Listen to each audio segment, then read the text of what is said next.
Act 3, Scene 1. Leonato's garden. Enter Hero and two gentlewomen, Margaret and Ursula. Good Margaret, run thee to the parlor. There shalt thou find my cousin Beatrice proposing with the prince and Claudio.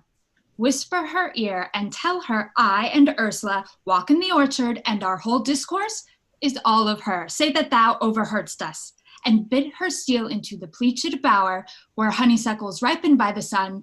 Forbid the sun to enter, like favorites made proud by princes that advance their pride against that power that bred it. There will she hide her to listen our propose. This is thy office, bear thee well in it, and leave us alone. I'll make her come, I warrant you presently. Now, Ursula, when Beatrice doth come, as we do trace this alley up and down, our talk must only be of Benedick. When I do name him, let it be thy part to praise him more than ever man did merit. My talk to thee must be how Benedick is sick in love with Beatrice. Of this matter is little Cupid's crafty arrow made, that only wounds by hearsay. Now begin, for look where Beatrice like a lapwing runs, close by the ground to hear our conference. The pleasance angling is to see the fish cut with her golden oars the silver stream and greedily devour the treacherous bait. So angle we for Beatrice, who even now is couched in the woodbine coverture. Fear you not my part of the dialogue? Then go we near her, that her ear lose nothing of the false sweet bait that we lay for it. No, truly, Ursula, she is too disdainful. I know her spirits are as coy and wild as haggards of the rock. But are you sure that Benedick loves Beatrice so entirely? So says the prince and my betrothed lord. And did they bid you tell her of it, madam? They did entreat me to acquaint her of it, but I persuaded them, if they loved Benedick, to wish him wrestle with affection, and never to let Beatrice know of it. Why did you so? Does not the gentleman deserve as full a fortune a bed as ever Beatrice shall couch upon? O God of love, I know he doth deserve as much as may be yielded to a man. But nature never framed a woman's heart of prouder stuff than that of Beatrice. Disdain and scorn ride sparkling in her eyes, misprizing what they look on, and her wit values itself so highly that to her all matter else seems weak. She cannot love, nor take no shape, nor project of affection. She is so self-endeared. Sure, I think so, and therefore certainly we're not good. She knew his love, lest she'll make sport of it. Why, you speak truth. I never yet saw man how wise, how noble, young, how rarely featured, but she would spell him backward. If fair-faced, she would swear the gentleman should be her sister. If black, why nature, drawing of an antic, made a foul blot. If tall, a lance ill-headed. If low, an agate very vilely cut. If speaking, why a vein blown with all winds. If silent, why a block moved with none. So turns she every man the wrong side out, and never gives to truth and virtue that which simpleness and merit purchaseth. Sure, such carping is not commendable. No, not to be so odd and from all fashions as Beatrice is, cannot be commendable.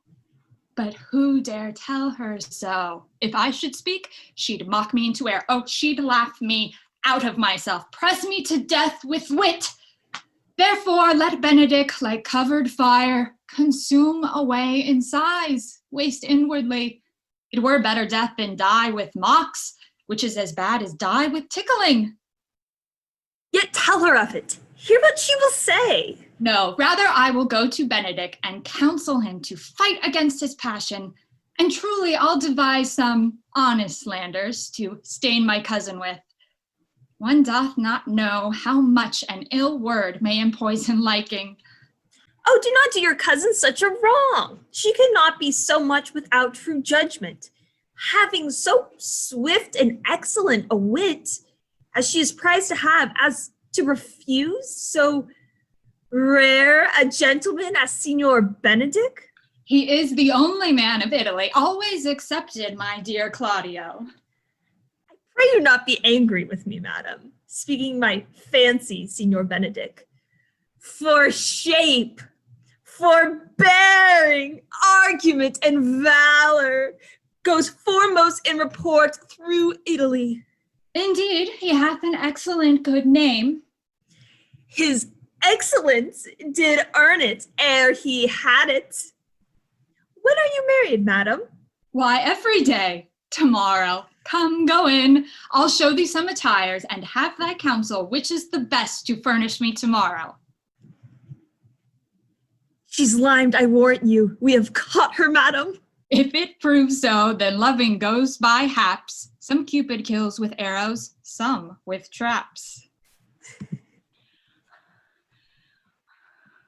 What fire is in mine eyes? Can this be true? Stand I condemned for pride and scorn so much? Contempt, farewell, and maiden pride, adieu. No glory lives behind the back of such. And Benedict, love on, I will requite thee, taming my wild heart to thy loving hand. If thou dost love, my kindness shall incite thee to bind our loves up in a holy band. For others say thou dost deserve, and I, believing it better than reporting thee. Act 3, Scene 2. A room in Leonato's house. Enter Prince, Claudio, Benedict, and Leonato. I do but stay till your marriage be consummate, and then go I toward Aragon. I'll bring you thither, my lord, if you'll vouchsafe me. Nay, that would be as great a soil on the new gloss of your marriage as to show a child his new coat, and forbid him to wear it. I will only be bold with Benedict for his company, for from the crown of his head to the sole of his foot, he is all mirth. He hath twice or thrice cut Cupid's bowstring, and the little hangman dare not shoot at him. He hath a heart as sound as a bell, and his tongue is the clapper, for what his heart thinks, his tongue speaks. Gallants, I am not as I have been. Oh, say I, methinks you are sadder. I hope he be in love. Hang him, truant! There's no true drop of blood in him to be truly touched with love. If he be sad, he wants money. I have the toothache. Draw it. Hang it! You must hang it first and draw it afterwards. What sigh for the toothache? Where is but a humour or a worm? Every man can master a grief, but he that has it. Yet say I, he is in love. There is no appearance of fancy in him, unless it be a fancy that he hath to strange disguises, as to be a Dutchman today, a Frenchman tomorrow, or in the shape of two countries at once, as a German from the waist downward all slops, and a Spaniard from the hip upward, no doubtlet, unless he have a fancy to this foolery, as it appears he hath. He is no fool for fancy, as you would have it appear he is. If he be not in love with some woman, there is no believing old signs. He brushes his hat o'er mornings. What should that bode? Hath any man seen him at the barber's? No, but the barber's man hath seen him with him, and the old ornament of his cheek hath already stuffed tennis balls. Indeed, he looks younger than he did, by the loss of a beard. Nay, he rubs himself with civet. Can you smell him out by that? That's as much as to say the sweet youth's in love. The greatest note of it is his melancholy. And when was he wont to wash his face? Yea, or to paint himself, for the which I hear what they say of him. Nay, but his jesting spirit, which is now crept into a lute string, and now governed by stops.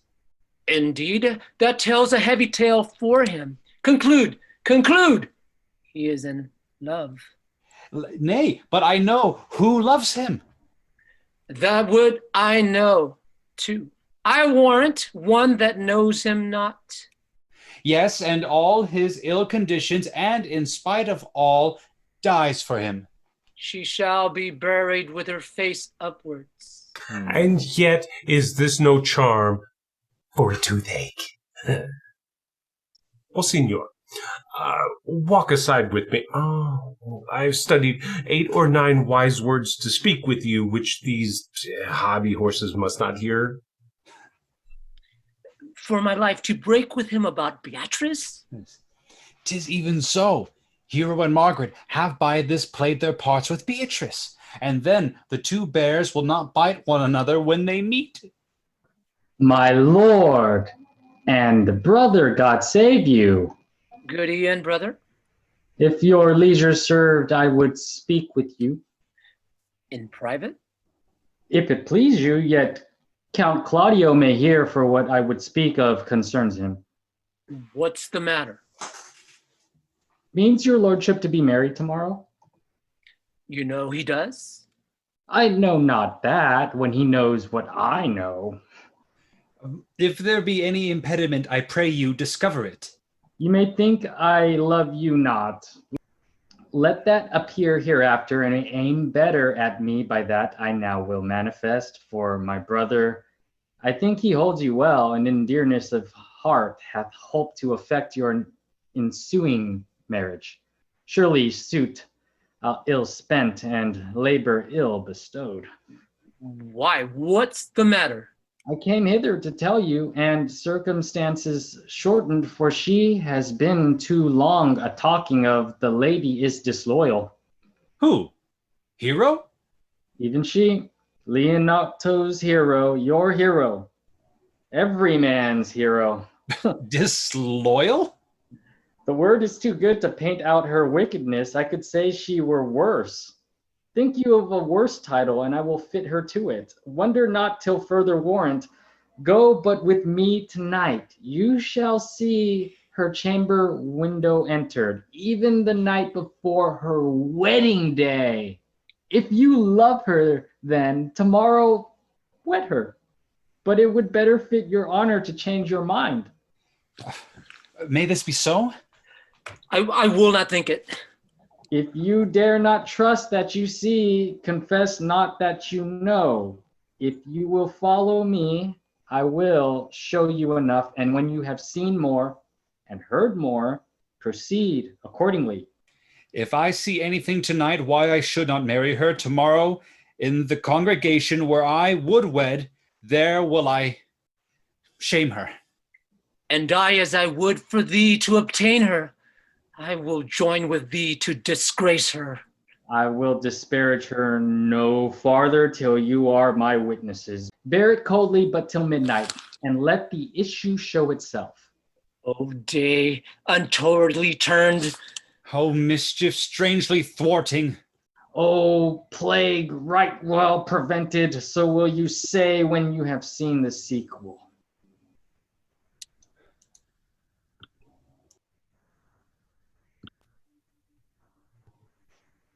Act 3, Scene 3. A street. Enter Dogberry and his compartner Verges, with George Seacole and 2 watchmen. Are you good men and true? Yea, or else it were pity, but they should suffer salvation, body and soul. Nay, that were a punishment too good for them if they should have any allegiance in them, being chosen for the prince's watch. Well, give them their charge, neighbor Dogberry. First, who think you the most desertless man to be constable? Hugh Oakcape, sir, or George Seacoil, for they can write and read. Come hither, neighbor Seacole. God hath blessed you with a good name. To be a well-favored man is the gift of fortune, but to write and read comes by nature. Both which, Master Constable? You have. I knew it would be your answer. Well, for your favor, sir, why, God give thanks, and make no boast of it. And for your writing and reading, let that appear when there is no need of such vanity. You are thought here to be the most senseless and fit man for the constable of the watch. Therefore bear you the lantern. This is your charge. You shall comprehend all vagrom men, and you are to bid any man stand in the prince's name. How if he will not stand? Why then take no note of him, but let him go, and presently call the rest of the watch together, and thank God you are rid of a knave. If he will not stand when he is bidden, he is none of the prince's subjects. True. And they are to meddle with none but the prince's subjects. You shall also make no noise in the streets, for the watch to babble and to talk is most tolerable and not to be endured. We will rather sleep than talk. We know what belongs to a watch. Why, you speak like an ancient and most quiet watchman, for I cannot see how sleeping should offend. Only have a care that your bills be not stolen. Well, you are to call at all the alehouses and bid those that are drunk get them to bed. How if they will not? Why then let them alone till they are sober. If they make you not, then the better answer, you may say they are not the men you took them for. Well, sir. If you meet a thief, you may suspect him by virtue of your office to be no true man. For such kind of men, the less you meddle or make with them, why, the more is for your honesty. If we know him to be a thief, shall we not lay hands on him? So truly, by your office you may. But I think they that touch pitch will be defiled. The most peaceable way for you, if you do take a thief, is to let him show himself what he is and steal out of your company. You have always been called a merciful man, partner. Truly, I would not hang a dog by my will, much more a man who hath any honesty in him. If you hear a child cry in the night, you must call to the nurse and bid her still it. How if the nurse be asleep and will not hear us? Why then depart in peace and let the child wake her with crying. For the ewe that will not hear her lamb when it baws will never answer a calf when he bleats. 'Tis very true. This is the end of the charge. You, constable, are to present the prince's own person. If you meet the prince in the night, you may stay him. Nay, by our lady, that I think he cannot. Oh, 5 shillings to 1 ounce with any man that knows the statutes, he may stay him. Married not without the prince be willing, for indeed the watch ought to offend no man, and it is an offense to stay a man against his will.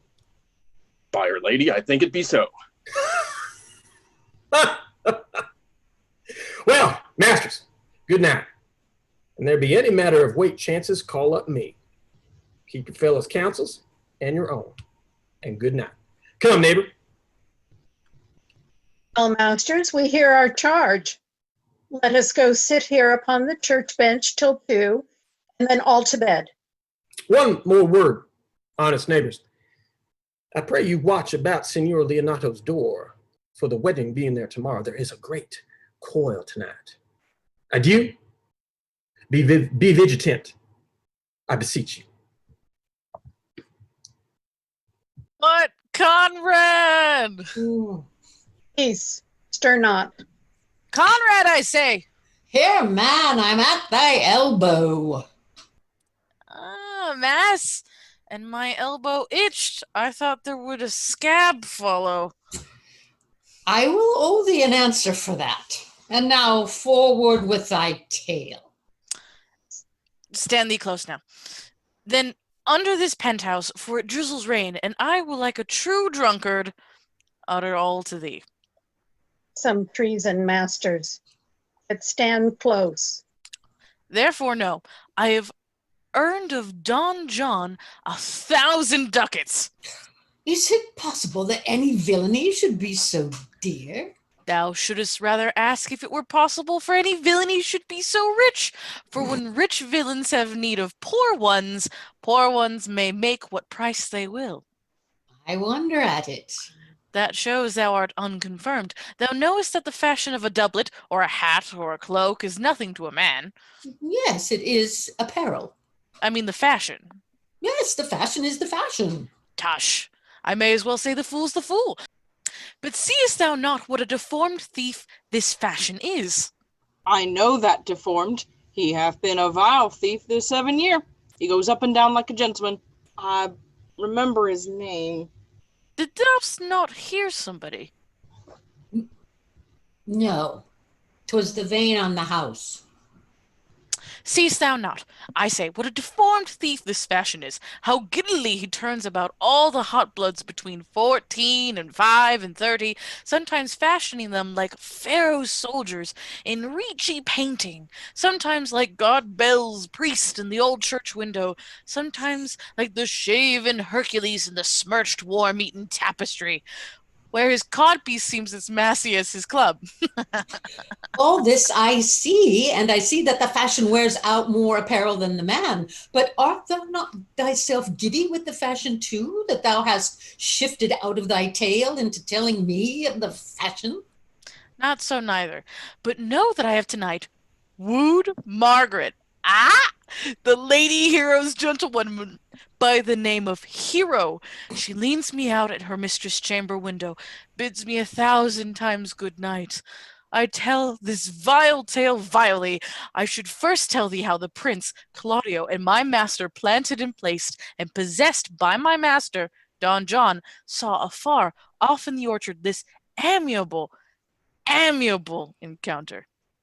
And thought they Margaret was Hero?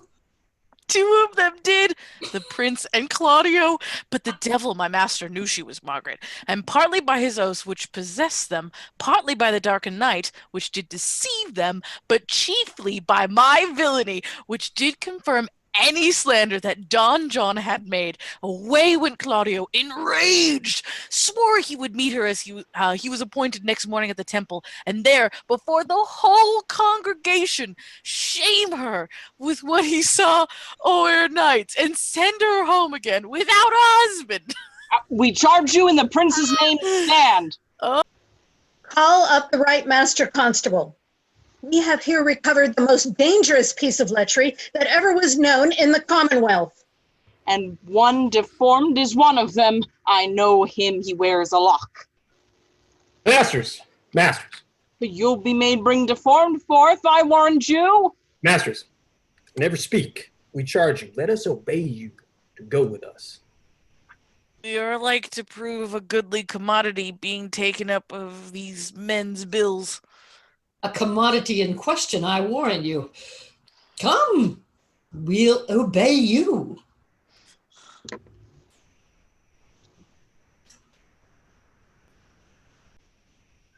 Act 3, Scene 4. Hero's apartment. Enter Hero and Margaret and Ursula. Good Ursula, wake my cousin Beatrice and desire her to rise. I will, lady. And bid her come hither. Well. Troth, I think your other ribato were better. No, pray thee, good Meg, I'll wear this. By my troth's not so good, and I warrant your cousin will say so. My cousin's a fool, and thou art another. I'll wear none but this. I like the new tire within excellently. If the hair were thought browner, and your gown's a most rare fashion, faith. I saw the Duchess of Milan's gown that they praise so. Oh, that exceeds, they say. Oh, by my troths, but a nightgown in respect of yours. Cloth of gold, and cuts, and laced with silver, set with pearls, down sleeves, side sleeves, and skirts round underborne with a bluish tinsel. But for a fine, quaint, graceful, and excellent fashion, yours is worth 10 on't. God give me joy to wear it, for my heart is exceeding heavy. 'Twill be heavier soon by the weight of a husband. Fie upon thee! Art not ashamed? Of what, lady? Of speaking honorably? Is not marriage honorable in a beggar? Is not your lord honorable without marriage? I think you would have me say, saving reverence, a husband, and bad thinking do not rest true speaking, I'll offend nobody. If there any harm in the heavier for a husband, none, I think, and it be the right husband and the right wife. Otherwise, 'tis light and not heavy. Ask my lady Beatrice else. Here she comes. Good morrow, coz. Good morrow, sweet hero. Why, how now? Do you speak in the sick tune? I am all out of other tunes, methinks. Oh, claps into Light o' Love. That goes without burden. Do you sing it and I'll dance it? You light a love with your heels. Then if your husband have stables enough, you'll see he shall lack no barns. Oh, illegitimate construction. I scorn that with my heels. 'Tis almost 5 o'clock, cousin. 'Tis time you were ready. By my troth, I am exceeding ill. Hi-ho! For a hawk, a horse, or a husband? For the letter that begins with them all, H. Well, and you be not turned Turk. There's no more sailing by the star. What means the fool, Tro? Nothing, but God sent everyone their heart's desire. These gloves the Count sent me, they're an excellent perfume. I am stuffed, cousin. I cannot smell. A maid and stuffed. There's goodly catching of cold. Oh, God help me. God help me. How long have you professed apprehension? Ever since you left it, doth not my wit become rarely? It is not seen enough. You should wear it in your cap. By my troth. I am sick. Oh, get you some of this distilled Cardus Benedictus and lay it to your heart. It is the only thing for a qualm. There thou prickest with a thistle. Benedictus? Why, Benedictus? You have some moral in this Benedictus? Moral? No, by my troth, I have no moral meaning. I meant plain holy thistle. You may think perchance that I think you are in love. Nay, by Our Lady, I am not such a fool to think what I list nor list, not to think what I can, nor indeed I cannot think. If I would think my heart were out of thinking that you are in love, or that you will be in love, or that you can be in love, yet Benedict was such another, and now he is become a man. He swore he would never marry, and yet now, in despite of his heart, he eats his meat without grudging. Oh. How you may be converted, I know not, but methinks you look with your eyes, as other women do. What pace is this that thy tongue keeps? Not a false gallop. Madam, withdraw. The prince, the count, Signor Benedict, Don John, and all the gallants of the town are come to fetch you to the church. Help to dress me, good Cuz, good Meg, good Ursula.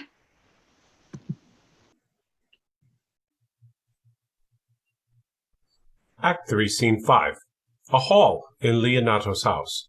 Enter Leonato and Dogberry, the constable, with Vergis, the headborough.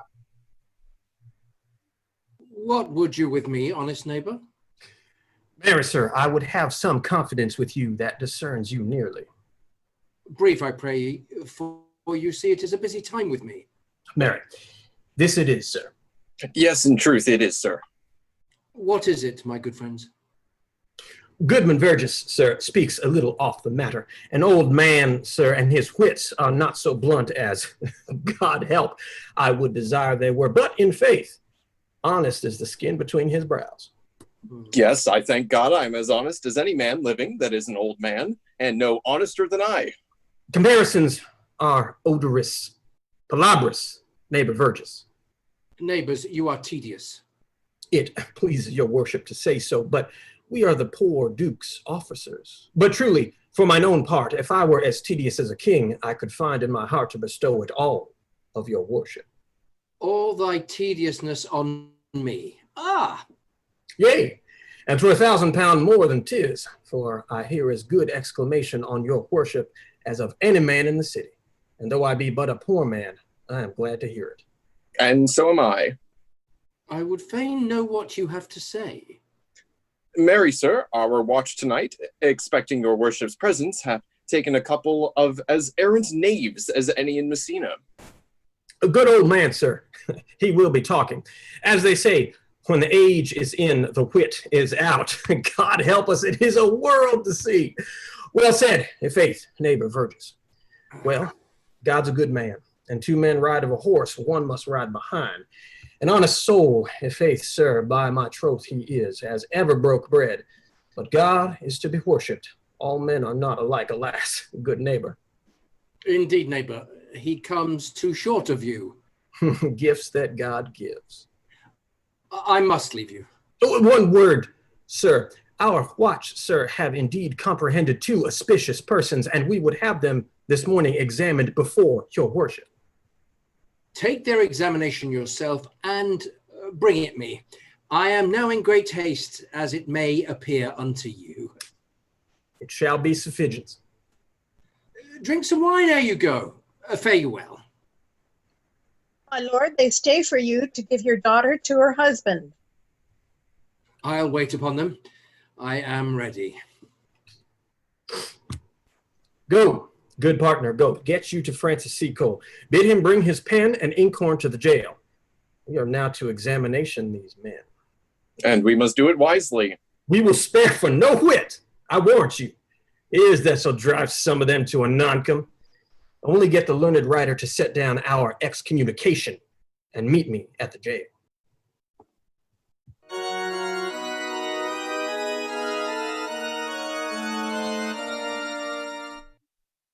Act 4, Scene 1. A church. Enter Prince, John, the bastard, Leonato, friar, Claudio, Benedict, Hero, and Beatrice, with attendants. Come, Friar Francis, be brief, only to the plain form of marriage, and you shall recount their particular duties afterwards. You come hither, my lord, to marry this lady? No. To be married to her, Friar, you come to marry her. Lady, you come hither to be married to this count? I do. If either of you know any inward impediment why you should not be conjoined, I charge you on your souls to utter it. Know you any, Hero? None, my lord. Know you any, count? I dare make his answer, none. Oh, what men dare do, what men may do, what men daily do, not knowing what they do. Oh, now, interjections? Oh, why, then some be laughing. Stand thee by, friar.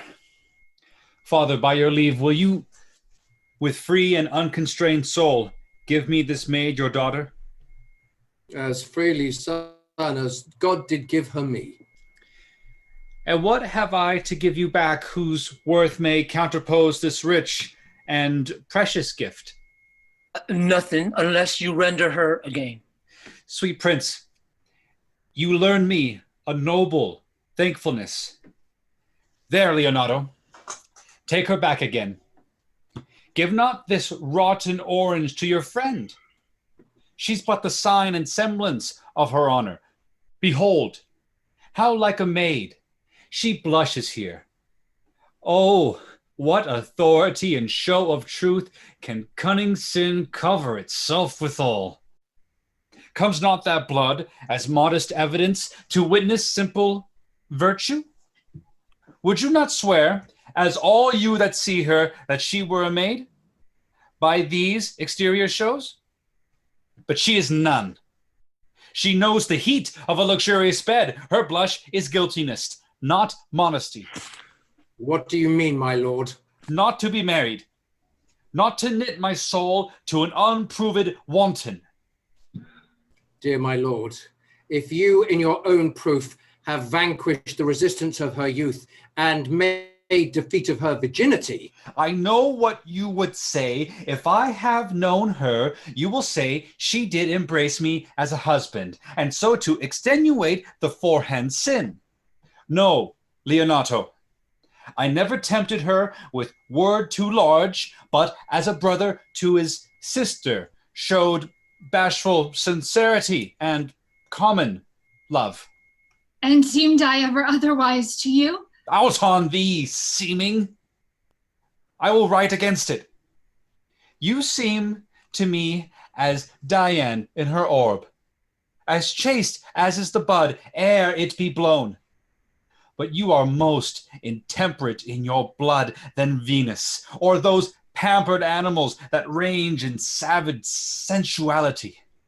Is my lord well that he doth speak so wide? Sweet prince, why speak not you? What should I speak? I stand dishonored that have gone about to link my dear friend to a common stale. Are these things spoken, or do I but dream? Sir, they are spoken, and these things are true.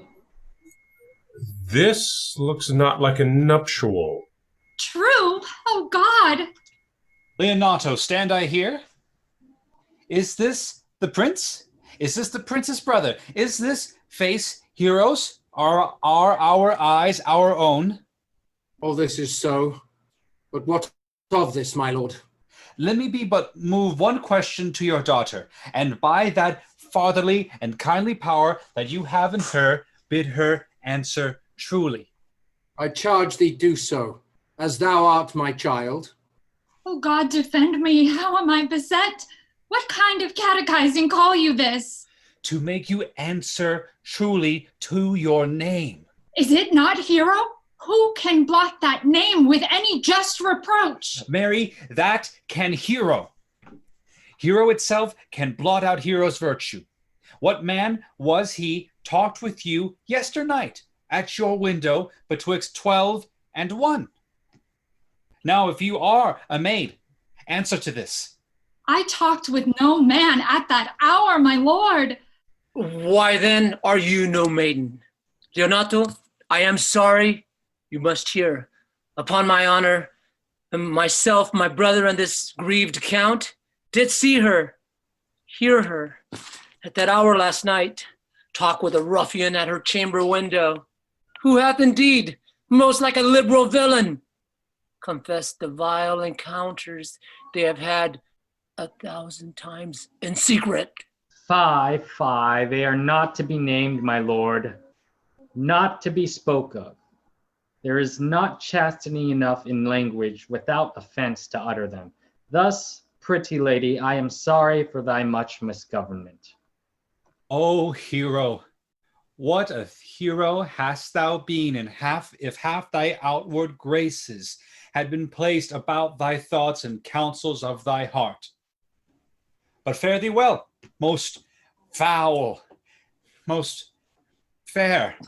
Farewell, thou pure impiety and impious purity. For thee I'll lock up all the gates of love, and on my eyelid shall conjecture hang, to turn all beauty into thoughts of harm, and never shall it be more be gracious.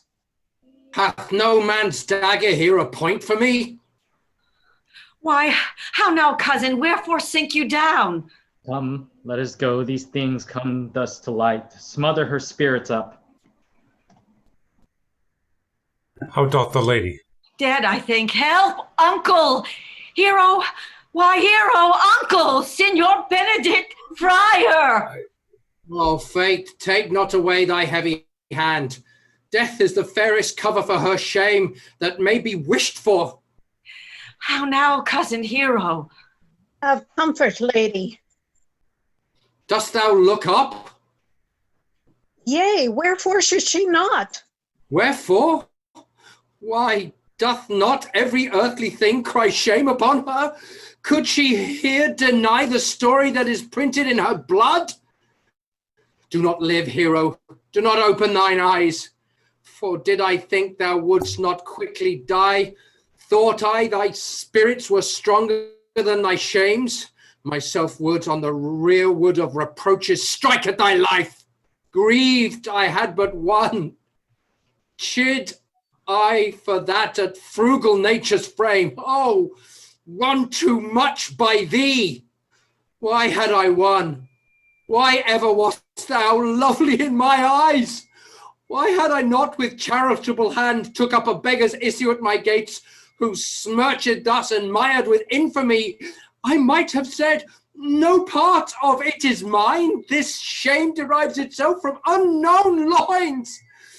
But mine, and mine I loved, and mine I praised, and mine that I was proud of, mine so much that I myself was to myself not mine, valuing of her. Why she, oh She is fallen into a pit of ink that the wide sea hath dropped too few to wash her clean again, and salt too little, which may season give to her foul, tainted flesh. Sir, be patient. For my part, I am so attired and wonder. I know not what to say. Oh, on my soul, my cousin is belied. Lady, were you her bedfellow last night? No, truly not. Although until last night I have this 12th month been her bedfellow. Confirmed, confirmed! Oh, that it is stronger made which was before barred up with ribs of iron. Would the two princes lie and Claudio lie, who loved her so that speaking of her foulness washed it with tears. Hence from her, let her die! Hear me a little. For I have only silent been so long, and given way unto this course of fortune by noting of the lady. I have marked 1,000 blushing apparitions to start in her face, 1,000 innocent shames in angel whiteness beat away those blushes, and in her eye there hath appeared a fire to burn the errors that these princes hold against her maiden truth. Call me a fool. Trust not my reading, nor my observations, which with experimental seal doth warrant the tenor of my book. Trust not my age, my reverence, calling, nor divinity. If this sweet lady lie not guiltless here, under some biting error. Friar, it cannot be. Thou seest that all the grace that she hath left is that she will not add to her damnation a sin of perjury. She not denies it. Why seekst thou then to cover with excuse that which appears in proper nakedness? Lady, what man is he you are accused of? They know that do accuse me. I know none. If I know more of any man alive than that which maiden modesty doth warrant, let all my sins lack mercy, O my father. Prove you that any man with me conversed at hours unmeet, or that I yesternight maintained the change of words with any creature, refuse me, hate me, torture me to death. There is some strange misprision in the princes. 2 of them have the very bent of honor, and if their wisdoms be misled in this, the practice of it lives in John the Bastard, whose spirits toil in frame of villainies. No, not. If they speak but truth of her, these hands shall tear her. If they wrong her honor, the proudest of them shall well hear of it. Time hath not yet so dried this blood of mine, nor age so ate up my invention, nor fortune made such havoc of my means, nor my bad life reft me so much of friends. But they shall find, await in such a kind, both strength of limb and policy of mind, ability in means and choice of friends, to quit me of them wrath thoroughly. Pause a while, and let my counsel sway you in this case. Your daughter here the princes left for dead. Let her a while be secretly kept in, and publish it that she is dead indeed. Maintain a mourning, ostentation, and on your family's old monument hang mournful epitaphs, and do all rites that appertain unto a burial. What shall become of this? What will this do? Mary, this will, well carried, shall on her behalf change slander to remorse. That is some good. Not for that dream, I on this strange course, but on this travail look for greater birth. She, dying as it must be so maintained, upon the instant that she was accused, shall be lamented, pitied, and excused of every hearer. For it so falls out that what we have, we prize not the worth. Whilst we enjoy it, but being lacked and lost, why then we rack the value. Then we find the virtue that possession would not show us whilst it was ours. So will it fare with Claudio. And he shall hear she died upon his words. The idea of her life shall sweetly creep into his study of imagination. And every lovely organ of her life shall come apparelled in more precious habit, more moving, delicate, and full of life, into the eye and prospect of his soul than when she lived indeed. Then shall he mourn, if ever love had interest in his liver, and wish he had not so accused her. No, though he thought his accusation true. Let this be so, and doubt not that success will fashion the event in better shape than I can lay it down in likelihood. But if all aim that this be level false, the supposition of the lady's death will quench the wonder of her infamy. And if it sort not well, you may conceal her as best befits her wounded reputation in some reclusive and religious life, out of all eyes, tongues, minds, and injuries. Signor Leonato, let the friar advise you. And though you know my inwardness and love is very much unto the prince and Claudio, yet, by mine honor, I will deal in this as secretly and justly as your soul should with your body. Being that I flow in grief, the smallest twine may lead me. 'Tis well consented. Presently away. For to strange sores strangely they strain the cure. Come, lady, die to live. This wedding day perhaps is but prolonged. Have patience and endure.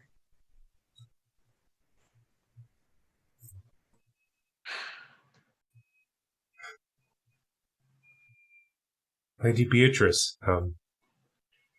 have you wept all this while? Yea, and I will weep a while longer. I will not desire that. You have no reason. I do it freely. Surely I do believe your fair cousin is wronged. Ah, how much might the man deserve of me that would right her? Is there any way to show such friendship? A very even way, but no such friend. May a man do it? It is a man's office, but not yours.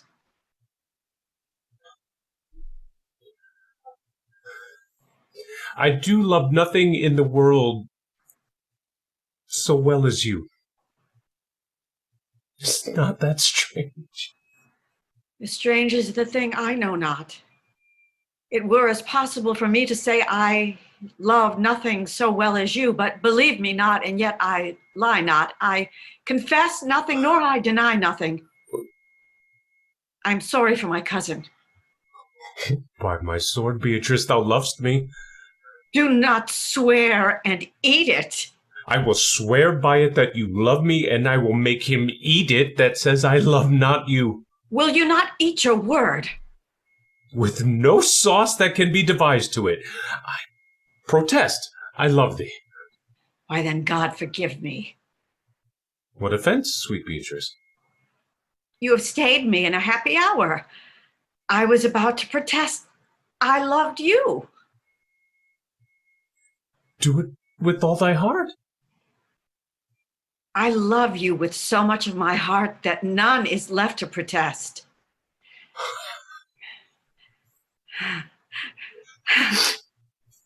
Come, bid me do anything for thee. Kill Claudio.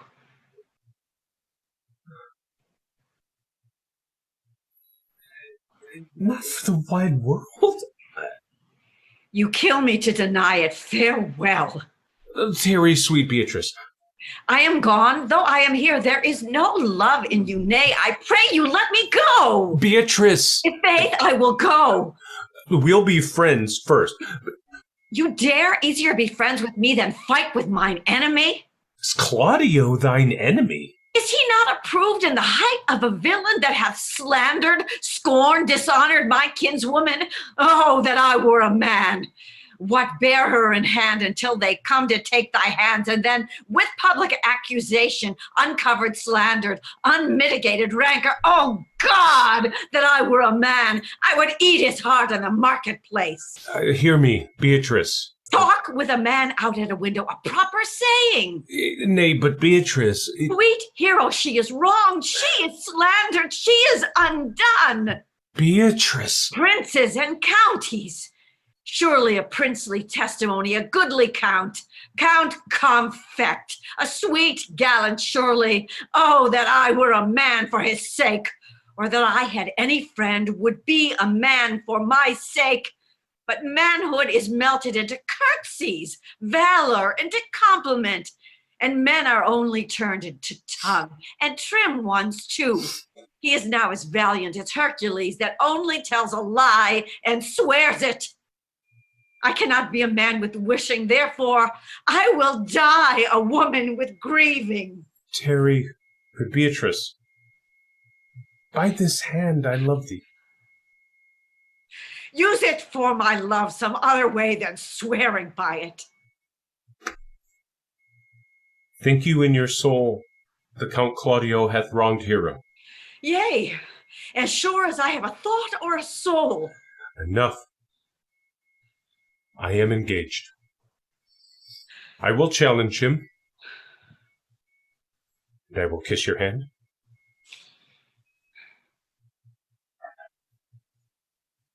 And so I leave you. And by this hand Claudio shall render me a dear account. As you hear of me, so think of me. Go, comfort your cousin. I must say she is dead. So farewell.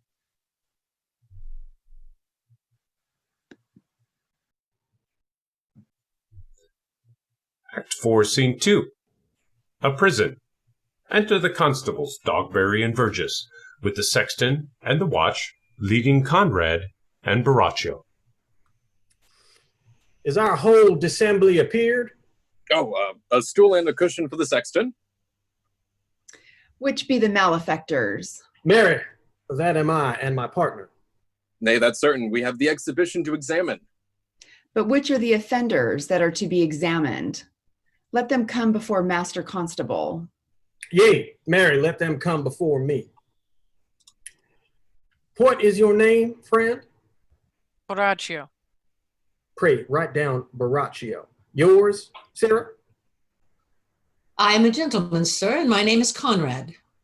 Write down Master Gentleman Conrad. Masters, do you serve God?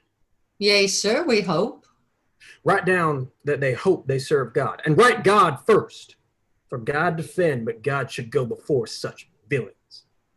Masters, it is proved already that you are a little better than false knaves, and it will go near to be thought so shortly. How answer you for yourselves? Marry, sir, we say we are none. A marvelous, witty fellow, I assure you, but I will go about with him. Come you hither, Sarah, a word in your ear. Sir, I say to you, it is thought you are false knaves. Sir, I say to you, we are none. Well, stand aside.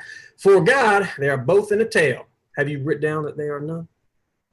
Master Constable, you go not the way to examine. You must call forth the watch that are their accusers. Yea, Mary, that's the eftest way. Let the watch come forth.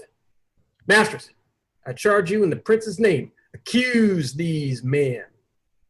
This man said, sir, that Don John, the prince's brother, was a villain. Write down Prince John a villain. Why, that is flat perjury to call a prince's brother villain. Master Constable. Pray thee, fellow, peace. I do not like thy look, I promise thee. What heard you say him else?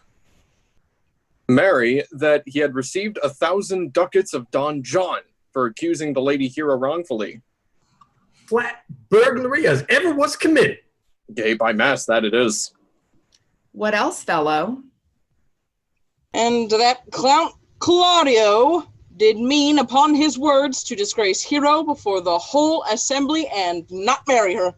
Oh, villain! Thou wilt be condemned into everlasting redemption for this. What else?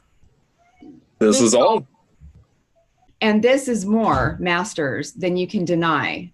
Prince John is this morning secretly stolen away. Hero was in this manner accused, in this very manner refused, and upon the grief of this suddenly died. Master Constable, let these men be bound and brought to Leonato's. I will go before and show him their examination. Come, let them be opinioned. Let them be in the hands. Off, coxcomb! God's my life. Where's the sexton? Let him write down the prince's officer coxcomb. Come, bind them, thou naughty varlet. Away! You are an ass! You are an ass!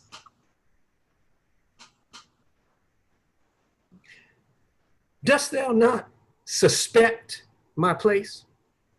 Dost thou not suspect my years? That he were here to write me down an ass. But masters, remember that I am an ass, though it not be written down, yet forget not that I am an ass.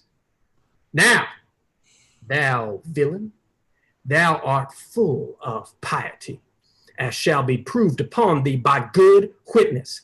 I am a wise fellow, and which is more, an officer, and which is more, a householder, and which is more, as pretty a piece of flesh as any is in Messina, and one that knows the law. Go to, and a rich fellow enough, go to, and a fellow that hath had losses, and one that hath 2 gowns, and everything handsome about it.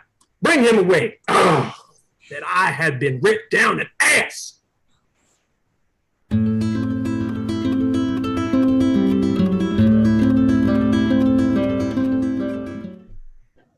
Act 5, Scene 1. Before Leonato's house. Enter Leonato and Antonio, his brother. If you go on thus, you will kill yourself, and 'tis not wisdom thus to second grief against yourself. Pray thee cease thy counsel, which falls into mine ears as profitless as water in a sieve. Give me not counsel, nor let no comfort delight mine ear, but such a one whose wrongs do suit with mine. Bring me a father that so loved his child, whose joy of her is overwhelmed like mine, and bid him speak of patience. Measure his woe the length and breadth of mine, and let it answer every strain for strain, as thus for thus, and such a grief for such, in every lineament, branch, shape, and form. If such a one will smile and stroke his beard, bid sorrow wag, cry hem when he should groan, patch grief with proverbs, make misfortune drunk with candle wasters, bring him yet to me, and I of him will gather patience. But there is no such man, for brother, men can counsel and speak comfort to that grief which they themselves not feel, but tasting it, their counsel turns to passion, which before would give perceptual medicine to rage, fetter strong madness in a silken thread, charm ache with air and agony with words. No, no. 'Tis all men's office to speak patient to those that wring under the load of sorrow, but no man's virtue nor sufficiency to be so moral when he shall endure the like himself. Therefore give me no counsel. My griefs cry louder than advertisement. Therein do men from children nothing differ. I pray thee peace. I will be flesh and blood, for there was never yet philosopher that could endure the toothache patiently. However, they have writ the style of gods and made a push at chance and sufferance. Yet bend not all the harm upon yourself. Make those that do offend you suffer too. There thou speakst reason. Nay, I will do so. My soul doth tell me Hero is belied, and that shall Claudio know. So shall the prince, and all of them that thus dishonor her. Here comes the prince and Claudio hastily. Good Ian, good Ian. Good day to both of you. Hear you, my lords. We have some haste, Leonato. Some haste, my lord. Well, fare you well, my lord. Are you so hasty now? Well, all is one. Nay, do not quarrel with us, good old man. If he could right himself with quarreling, some of us would lie low. Who wrongs him? Marry, thou dost wrong me, thou dissembler, thou. Nay, never lay thy hand upon thy sword. I fear it not. Mary, be shrew my hand if it should give your age such cause of fear. In faith, my hand meant nothing to my sword. Ah, tush, tush, man. Never fleer and jest at me. I speak not like a dotard nor a fool, as under privileged age to brag what I have done being young, or what would do were I not old. No, Claudio, to thy head thou hast so wronged mine innocent child and me, that I am forced to lay my reverence by, and with grey hairs and bruise of many days do challenge thee to a trial of a man. I say thou hast belied mine innocent child. Thy slander hath gone through and through her heart, and she lies buried with her ancestors, in a tomb that were never scandal slept, save this of hers, framed by thy villainy. My villainy? Thine, Claudio, thine, I say. You say not right, old man. My lord, I'll prove it on his body if he dare. Despite his nice fence and his active practice, his May of youth and bloom of lustihood. Away, I will not have to do with you. Canst thou so daff me? Thou hast killed my child. If thou kill'st me, boy, thou shalt kill a man. He shall kill two of us, and men indeed. But that's no matter. Let him kill one first. When me and where me? Let him answer me. Come, follow me, boy. Come, sir boy. Come, follow me. Sir boy, I'll whip you from foining fence. Nay, as I am a gentleman, I will. Brother. Content yourself. God knows I loved my niece, and she is dead.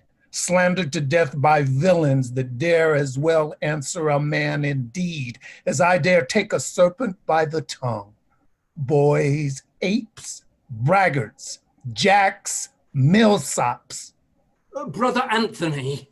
Hold you content.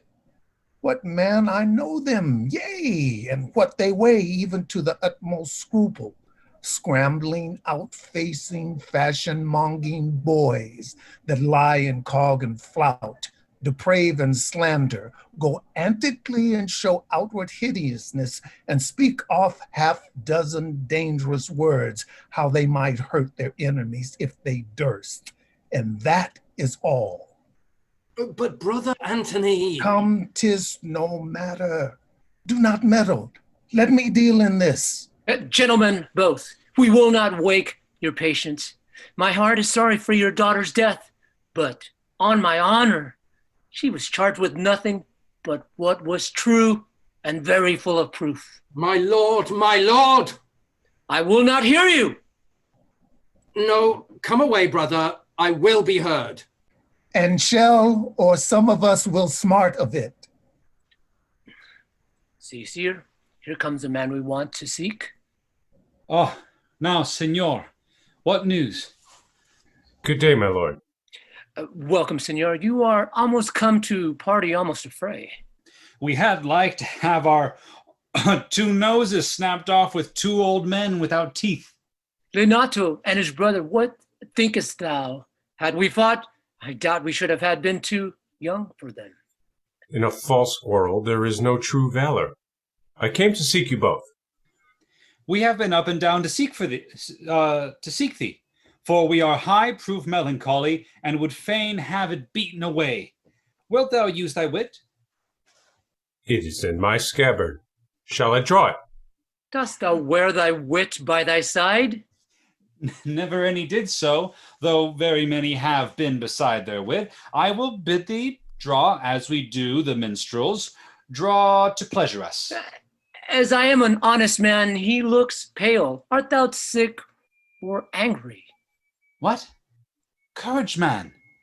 What thou care killed a cat? Thou hast mental enough in thee to kill care. Sir, I shall meet your wit in the career, and you charge it against me. I pray you, choose another subject. Nay then, give him another staff. This last was broke cross. By this light he changes more and more. I think he be angry indeed. If he be, he knows how to turn his girdle. Shall I speak a word in your ear? God bless me from a challenge. You are a villain. I jest not. I will make it good how you dare, with what you dare, and when you dare. Do me right, or I will protest your cowardice. You have killed a sweet lady, and her death shall fall heavy on you. Let me hear from you. Well, I will meet you, so I may have good cheer. What? A feast? A feast? Aye, faith, I thank him. He hath bid me to a calf's head and a capon, the which, if I do not carve most curiously, say my knife's not. Shall I not find a woodcock too? Oh, sir, your wit ambles well, goes easily. I tell thee how Beatrice praised thy wit the other day. I said thou hadst a fine wit. True, said she, a fine little one. And no, said I, a great wit. Right, says she, a great gross one. Nay, said I, a good wit. And just, said she, it hurts nobody. Nay, said I, the gentleman is wise. Certain, said she, a wise gentleman. Nay, said I, he hath the tongues. That I believe, said she, for he swore a thing to me on Monday night, which he forswore on Tuesday morning. There is a double tongue, there's two tongues. Thus did she an hour together transshape thy particular virtues. Yet, at last she concluded, with a sigh, thou wast the properest man in Italy. For the which she wept heartily, and said she cared not. Yea, that she did, but yet for all that, and if she did not hate him deadly, she would love him dearly. The old man's daughter told us all. All, and moreover, God saw him when he was hid in the garden. But when shall we set the savage bull's horns on the sensible Benedict's head? Yea, and text underneath, here dwells Benedict, the married man. Fare you well, boy. You know my mind. I will leave you now to your gossip-like humor. You break jests as braggarts do their blades, which, God be thanked, hurt not. My lord, for your many courtesies I thank you. I must discontinue your company. Your brother the bastard is fled from Messina. You have among you killed a sweet and innocent lady. For my lord Lackbeard there, he and I shall meet. Until then, peace be with him. He is in earnest. In most profound earnest. And I'll warrant you, for the love of Beatrice. And hath challenged thee? Most sincerely. What a pretty thing man is when he goes in his doublet and hose and leaves off his wit.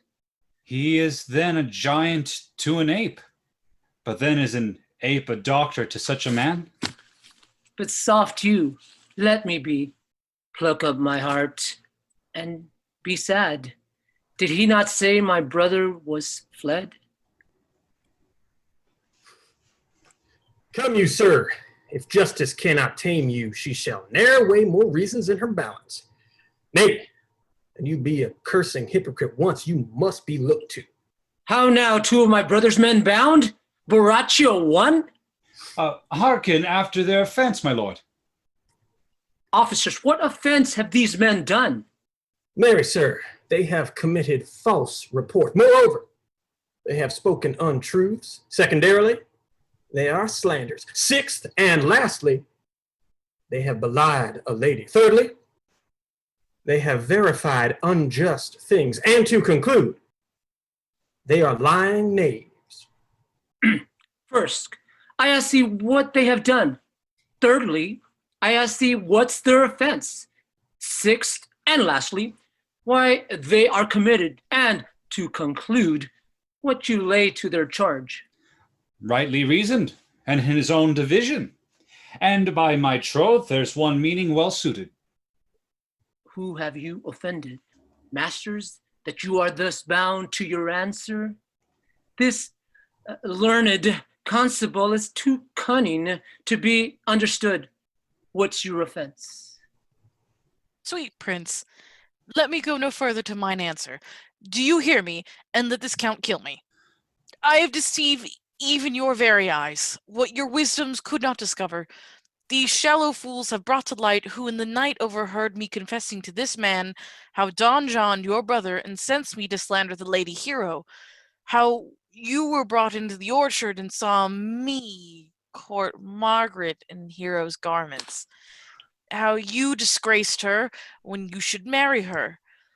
My villainy they have upon record, which I had rather seal with my death than repeat over to my shame. The lady is dead upon mine and my master's false accusations. And briefly, I desire nothing but the reward of a villain. Runs not this speech like iron through your blood? I have drunk poison while he uttered it. But did my brother set thee onto this? Yeah, and paid me richly for the practice of it. He is composed and framed of treachery, and fled he is upon this felony. Sweet Hero, now thy image doth appear in the rare semblance that I loved it first. Come, bring away the plaintiffs. By this time our sexton hath reformed Signor Leonato of the matter. And masters, do not forget to specify, when time and place shall serve, that I am an ass. Here comes Master Signor Leonato and the sexton too. Which is the villain? Let me see his eyes, that when I note another man like him, I may avoid him. Which of these is he? If you would know your wronger, look on me. Art thou the slave that with thy breath hast killed mine innocent child? Yea, even I alone. No, not so, villain. Thou beliest thyself. Here stand a pair of honorable men. A third is fled that had a hand in it. I thank you, princes, for my daughter's death. Record it with your high and worthy deeds. 'Twas bravely done, if you bethink you of it. I know not how to pray your patience, yet I must speak. Choose your revenge yourself. Impose me to what penance your invention can lay upon my sin. Yet sinned I not, but in mistaking. By my soul, nor I. And yet to satisfy this good old man, I would bend under any heavy weight that he'll enjoin me to. I cannot bid you bid my daughter live. That were impossible. But I pray you both, possess the people in Messina here how innocent she died. And if your love can labor aught in sad invention, hang her an epitaph upon her tomb, and sing it to her bones. Sing it tonight. Tomorrow morning come you to my house. And since you could not be my son-in-law, be yet my nephew. My brother hath a daughter, almost the copy of my child that's dead, and she alone is heir to both of us. Give her the right you should have given her cousin, and so dies my revenge. Oh, noble sir, your over-kindness doth wring tears from me.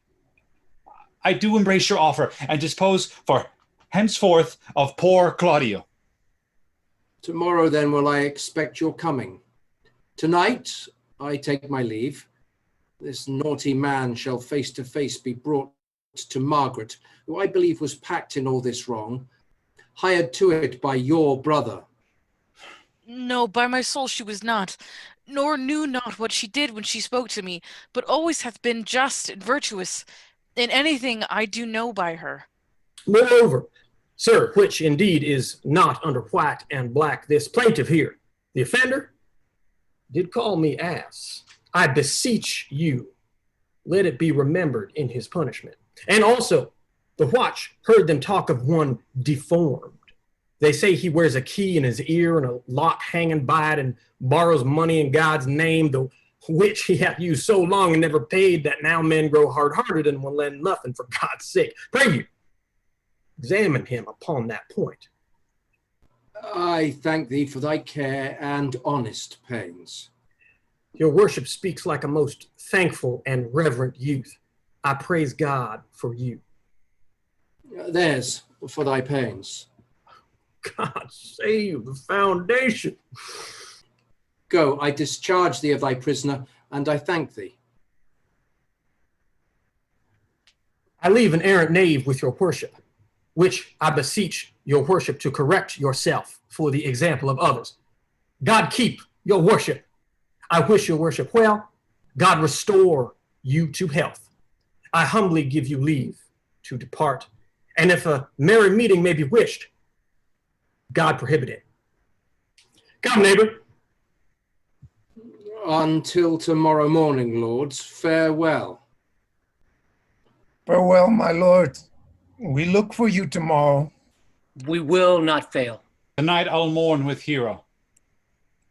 Bring you these fellows on. We'll talk with Margaret, how her acquaintance grew with this lewd fellow.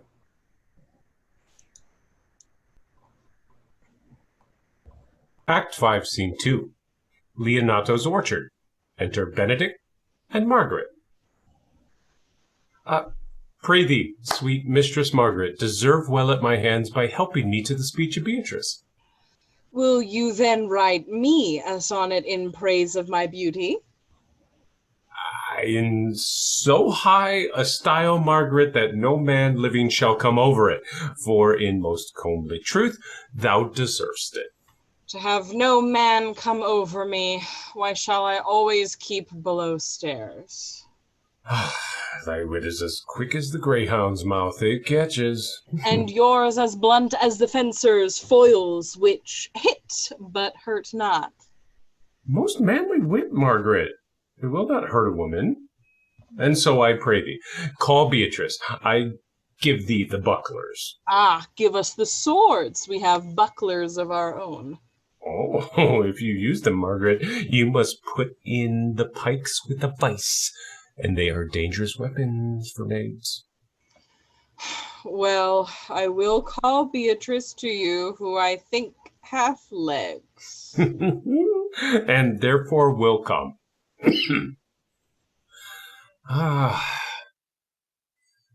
The God of love that sits above and knows me,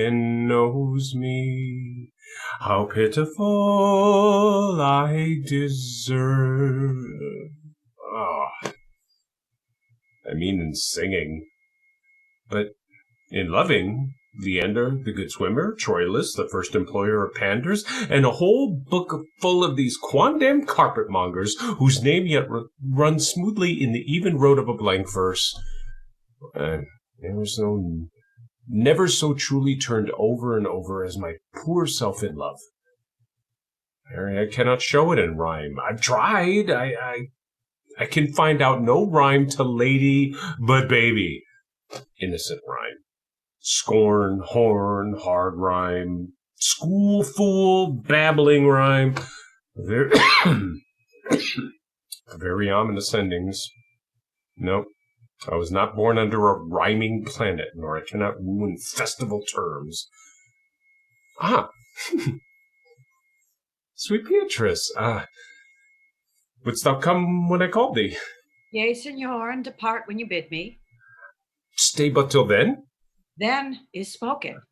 Fare you well now, and yet ere I go, let me go with that with which I came, which is with knowing what hath passed between you and Claudio. Only foul words, and thereupon I will kiss thee. Foul words is but foul wind, and foul wind is but foul breath, and foul breath is noisome. Therefore, I will depart unkissed. Thou hast frighted the word out of its right sense, so forcible is thy wit. But I must tell thee plainly, Claudio undergoes my challenge, and either I must shortly hear from him, or I will subscribe him a coward. And I pray thee now tell me, for which of my bad parts didst thou first fall in love with me? For all of them together, which maintain so politic a state of evil that they will not admit any good part to intermingle with them. But for which of my good parts did you first suffer love for me? Oh, suffer love. Good epithet. I do suffer love indeed, for I love thee against my will. In spite of your heart, I think. Alas, poor heart, if you spite it for my sake, I will spite it for yours, for I will never love that which my friend hates. Thou and I are too wise to woo peaceably. It appears not in this confession. There's not one wise man among 20 that will praise himself. One old instance, Beatrice, that lived in the time of good neighbors. If a man do not erect in his age his own tomb ere he dies, he shall live no longer in monument than the bell rings and the widow weeps. And how long is that, think you? No question. Why, an hour in clamor and a quarter in room. Therefore, it is most expedient for the wise, if Don Worm his conscience find no impediment to the contrary, to be the trumpet of his own virtues, as I am to myself. So much for praising myself, who, I myself will bear witness, is praiseworthy. And now tell me, how doth your cousin? Very ill. How do you? Very ill, too. Serve God, love me, and mend. And there will I leave you, too, for here comes one in haste. Madam, you must come to your uncle, yonder's old coil at home. It is proven my lady hero hath been falsely accused, the prince and Claudio mightily abused, and Don John the author of all, who is fled and gone. Will you come presently? Will you hear this news, Signor? I will live in thy heart, die in thy lap, and be buried in thine eyes. And moreover, I will go with thee to thy uncle's.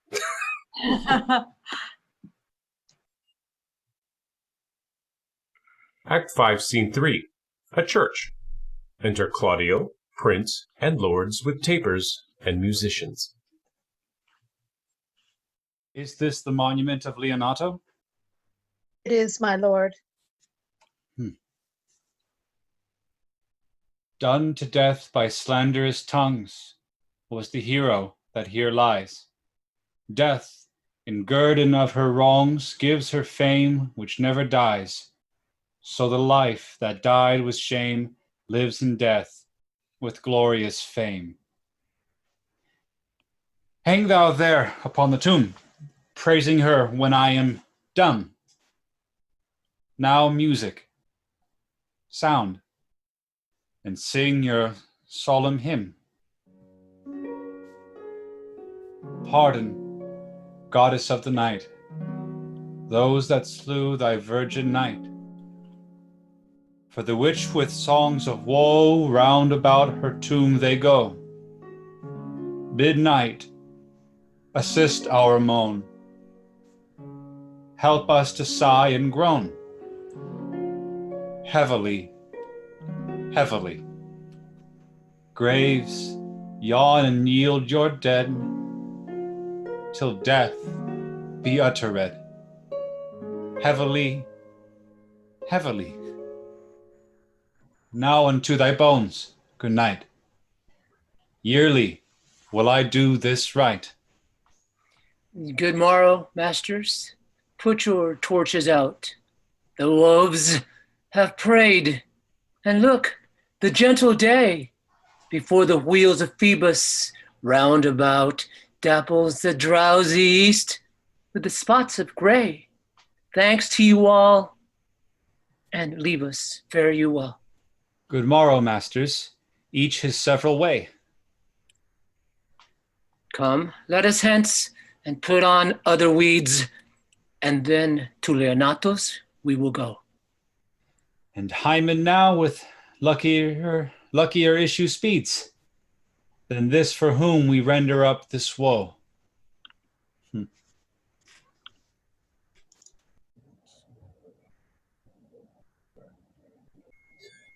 Act 5, Scene 4. A room in Leonato's house. Enter Leonato, Benedict, Beatrice, Margaret, Ursula, Antonio, Friar, and Hero. Did I not tell you she was innocent? So are the prince and Claudio, who accused her upon the error that you heard debated. But Margaret was in some fault for this, although against her will, as it appears, in the true course of all the question. Well, I am glad that all things sort so well. And so am I, being else by faith enforced to call young Claudio to a reckoning for it. Well, daughter, and you gentlewomen all, withdraw into a chamber by yourselves, and when I send for you, come hither masked. The prince and Claudio promised by this hour to visit me. You know your office. Brother, you must be father to your brother's daughter, and give her to young Claudio. Which I will do with confirmed countenance. Friar, I must entreat your pains, I think. To do what, signor? To bind me or undo me, one of them.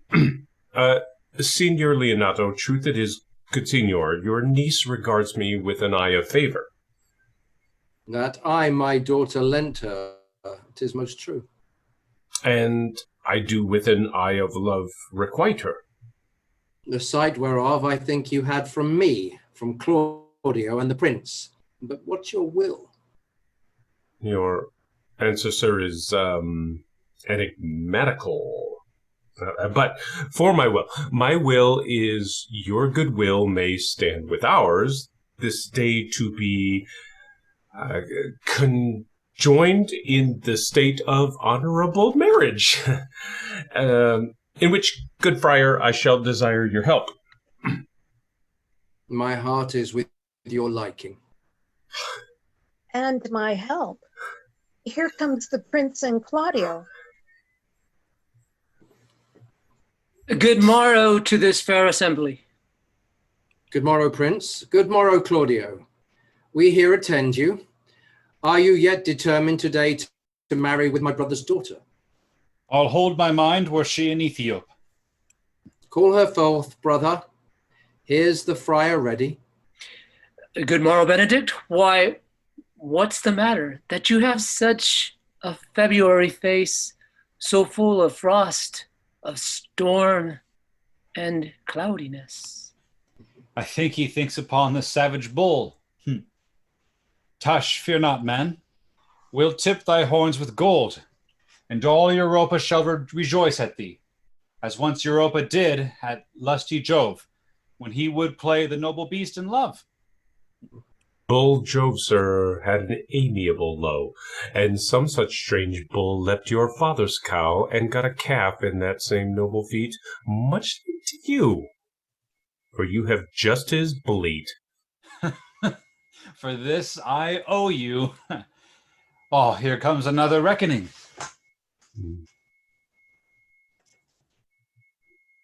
Which is the lady I must seize upon? This same is she, and I do give you her. Why, then, she's mine.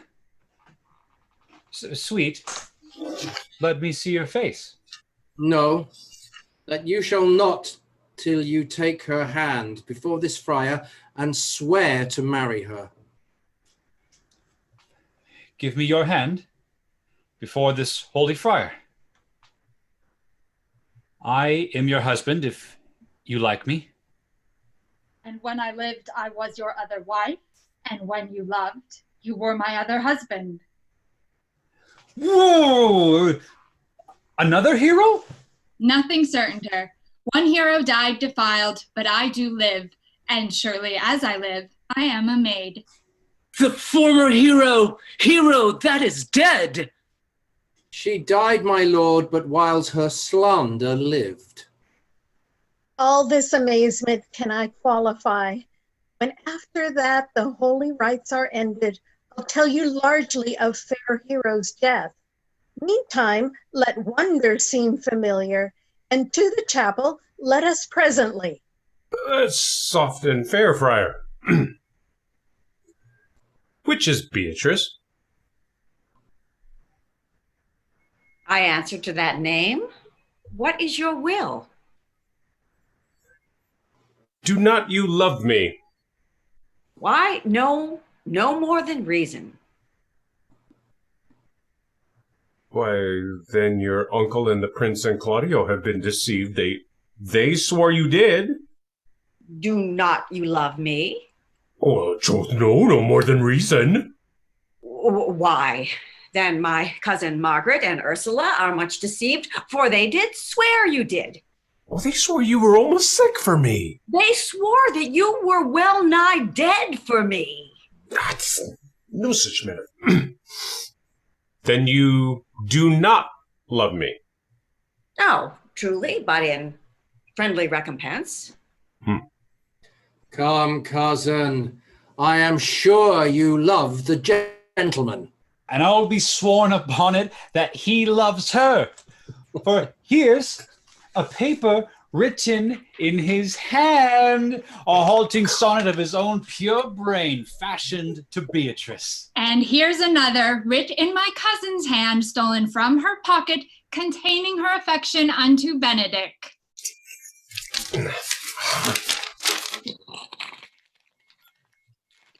A miracle. Here's our own hands against our hearts. Come, I will have thee, but by this light I take thee for pity. I would not deny you, but by this good day I yield upon great persuasion, and partly to save your life, for I was told you were in a consumption. Please. I will stop your mouth. How dost thou, Benedict, the married man? Oh, well, I'll tell thee what, Prince. A college of witcrackers cannot flout me out of my humor. Dost thou think I care for a satire or an epigram? No. If a man will be beaten with brains, he will wear nothing handsome about him. In brief, since I do purpose to marry, I will think nothing to any purpose that the world can say against it. And therefore never flout at me for what I have said against it, for man is a giddy thing. And this is my conclusion. For thy part, Claudio, I did think to have beaten thee, but in that thou art like to be my kinsman, live unbruised, and love my cousin. I had well hoped thou wouldst had denied Beatrice, that I might have cudgelled thee out of thy single life, to make thee a double dealer, which out of question thou wilt be, if my cousin do not look exceeding narrowly to thee. Oh, come, we are friends. And let's have a dance ere we are married, that we may lighten our hearts and our wives' heels. We'll have dancing afterward. Oh, no, first, of my word. Therefore, play music. Prince, thou art sad. Get thee a wife. Get thee a wife. There is no staff more reverend than one tipped with horn. My lord, your brother John is ta'en in flight and brought with armed men back to Messina. Well, think not on him till tomorrow. I'll devise thee brave punishments for him. Strike up, pipers!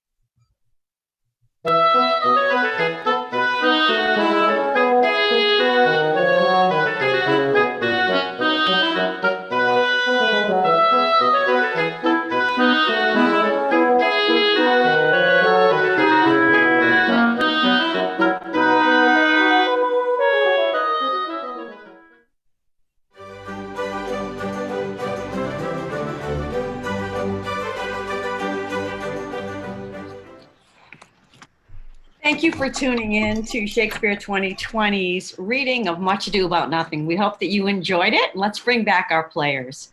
Jason Rennie, Martin Hillier, Taylor Marr, Sasha Venn, Megan Wells, Ron Dorn, Pamela Roylance, Chris Klein, J.D. Mata, Vincent Octavea, Leilani Toon, Ariel McIntyre, Kay Nicholson, Elizabeth Juvenal, Logan Chase, and I'm Mary Carrick.